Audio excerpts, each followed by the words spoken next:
এখানে তো একটা কেস হয়েছে, বাট আমরা শিল্পীর স্বাধীনতায় বিশ্বাসী।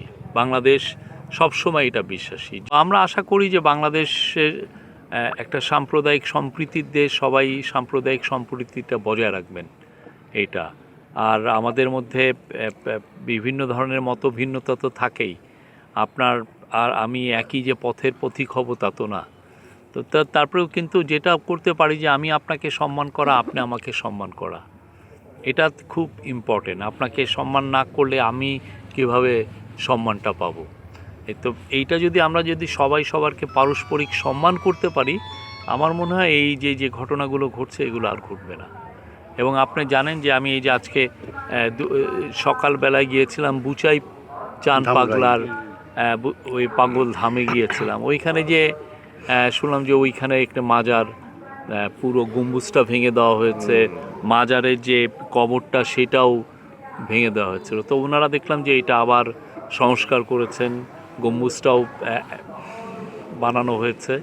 তো এবং গত বছর ওনারা এই প্রোগ্রাম করতে পারেন নাই, মেলা এবং এই যে 7 দিনের যে ওরস হয় সেটা করতে পারেন নাই, বাট ওনারা বললেন যে মাজারের যে খাদেম তারা বললেন যে এই বছর এটা করবেন ওনারা।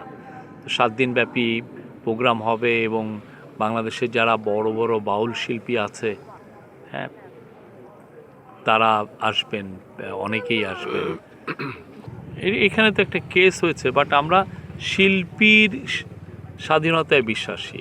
বাংলাদেশ সবসময় এটা বিশ্বাসী। যে শিল্পী ওনারা অনেক কথা বলেন, আর বিচার গান বিচ্ছেদ গানে যেটা হয় যে অনেক ধরনের কথা বলেন। এইটা এই কিছু এই একই ধরনের ঘটনা আপনি যদি দেখেন, রীতা দেওয়ানের ক্ষেত্রে একই ঘটনা ঘটেছে, বা তারও আগে আপনি শরীয়ত বয়াতির ক্ষেত্রেও একই ঘটনা ঘটেছে। এটার জন্য যারা ইউটিউবার তারাও এটার জন্য কিছুটা দায়ী। তারা করেন কি, তারা পুরো বিচার গানটা না দিয়ে যতটুক মুখরোচক যে জিনিসটা সেটা কেটে সেটা দিয়ে দেন, ওইটা ভাইরাল হয়ে যায় এবং তখন আর কি মানে কনটেক্সট আর থাকে না, কী কনটেক্সটে উনি কথাগুলো বলেছেন সেটা আর থাকে না, যার ফলে ওই একটা দুইটা শব্দের উপরে, একটা দুইটার পরে দেখা যায় যে এটা নিয়ে সামাজিক কলহ তৈরি করার প্রয়াস করেন কেউ। তো আমরা শিল্পীর স্বাধীনতায় বিশ্বাস করি। বাংলাদেশ বাউল সুফি সাধকদের দেশ।